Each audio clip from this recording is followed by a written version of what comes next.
श्री पांडुरंग शिक्षण प्रसारक मंडळ पंढरपूर संचलित उमा शिक्षणशास्त्र महाविद्यालय पंढरपूर। आज आपण सर्वजण खरं तर निरोप म्हणायला शब्द सुद्धा असं कातरल्यासारखं होतंय। हा निरोपाचा खरं तर क्षण नाही तर हा सदिच्छाचा क्षण आहे असं आपण म्हणूया। या सदिच्छा समारंभ प्रसंगी विचारपीठावर उपस्थित असणारे आपल्या महाविद्यालयाचे इंचार्ज प्रिन्सिपल प्राध्यापक Bagwan sir, IQSC coordinator doctor Bandgar sir, माझे सहकारी प्राध्यापक खिस्ते सर, प्राध्यापिका वैद्य मॅडम, प्राध्यापिका भोसले मॅडम आणि आपण सर्वजण द्वितीय वर्षाचे आणि शेवटच्या वर्षाचे सर्व विद्यार्थी मित्र आणि मैत्रिणींनो, असं म्हणतात की सहज भेटलो आपण एका वळण वाटेवरती, सहज भेटलो आपण एका वळण वाटेवरती, सहज जुळली आपली ही नाती, कधी न संपायची कधी न तुटायची, अशीच राहो ही नाती निरंतराची। खरं तर निरोप या शब्दाला आपण इंग्लिशमध्ये सेंड अप असं म्हणतो। सेंड म्हणजे वर पाठवणे, वर म्हणजे वर नाही, त्याचा मुळातच अर्थ आहे विकासाकडे, उन्नतीकडे। म्हणजे तुम्हाला आम्ही सदिच्छा देतोय किंवा निरोप देतोय याचा अर्थच असा आहे की तुम्ही पुढे अजून प्रगतीकडे वाटचाल करावी। पण 2024, 25, 25, 26 या 2 वर्षामध्ये तुमच्याशी आमचा स्नेह अभ्यासक्रमाच्या माध्यमातून असेल किंवा BEdला ॲडमिशन घेतल्याच्या माध्यमातून तो जुळून आलेला आहे। आणि 2 वर्षाचा हा प्रवास म्हणजे एका एसटीच्या प्रवासासारखा प्रवास आहे। एसटीचा प्रवास एकदा एसटी बसस्टँडवरनं सुटली की प्रत्येक ठिकाण प्रत्येक थांबा घेत घेत ती काय करते, तिचा प्रवास सुरू करते। तसं आपल्या जीवनाचा सुद्धा हा एसटीच्या प्रवासासारखा प्रवास आहे। आणि त्या एसटीच्या प्रवासामध्ये ज्या वेळेला आपण बसतो त्यावेळेला प्रत्येक थांब्यावरती कुणी ना कुणी वर चढत असतं आणि कुणी ना कुणी खाली उतरत असतं।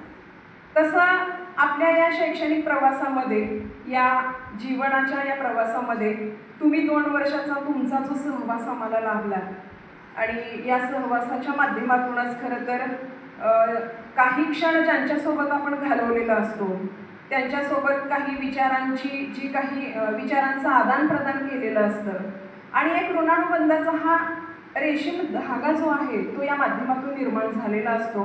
म्हणून प्रत्येकाप्रती आपण आपल्या आयुष्यामध्ये ज्यांच्यासोबत 2 शब्द का होईना बोललो असेल, 2 पाऊल का होईना त्यांच्यासोबत चाललो असेल तर त्यांच्याप्रती आपल्या मनामध्ये खरं तर कृतज्ञता असावी।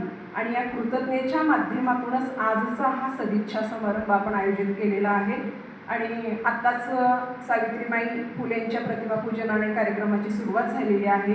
आज आम्ही जास्त बोलण्यापेक्षा तुम्ही तुमच्या अनुभवाची कहाणी तुमच्याच जुबाने, अर्थातच तुमच्याच मुखाने तुम्ही वदावी, म्हणून या कार्यक्रमाचं खरं तर आयोजन केलेलं आहे। तुमचे अनुभव, जे काही चांगले वाईट अनुभव तुम्हाला या 2 वर्षाच्या कालावधीमध्ये आले किंवा आमच्याकडून चुकून काही लोकांची मनं दुखावलीही जाऊ शकतात, कारण एक हक्काचं व्यासपीठ म्हणून किंवा तुम्ही हक्काची माणसं म्हणून आम्ही तुम्हाला त्या अर्थाने किंवा त्या शब्दाच्या माध्यमातून सुद्धा रागवलो असेल, बोललो असेल, तर त्याच्या पाठीमागची आमची भूमिका जी होती ती भूमिका तुम्ही सर्वांनी लक्षात घेतली असेल।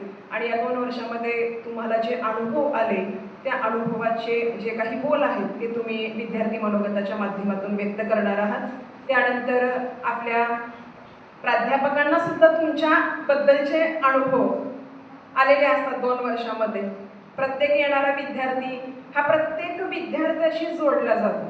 बघा, एखाद्या शाळेमध्ये 100 विद्यार्थी असतात, त्या शिक्षकाला बऱ्याच वेळेला प्रत्येक विद्यार्थ्याशी तेवढा संपर्क नसतो, पण BEdच्या या 2 वर्षामध्ये प्रत्येक विद्यार्थ्याला शिक्षक जवळून पाहतो, अनुभवतो आणि तुमच्याबद्दलची आमची मतं तयार होतात। मग तुमच्या अभ्यासक्रमाच्या संदर्भात असेल किंवा तुमच्याकडे असणारे गुणवैशिष्ट्याच्या संदर्भात असेल तर ते अनुभवाचे किंवा जे काही प्राध्यापक मनोगत आहे ते प्राध्यापक मनोगत या ठिकाणी व्यक्त केलं जाईल। अध्यक्षीय मनोगत तर होणारच आहे, कारण कोणत्याही कार्यक्रमाला दिशा देण्यासाठी अध्यक्षीय स्थान महत्त्वाचं असतं।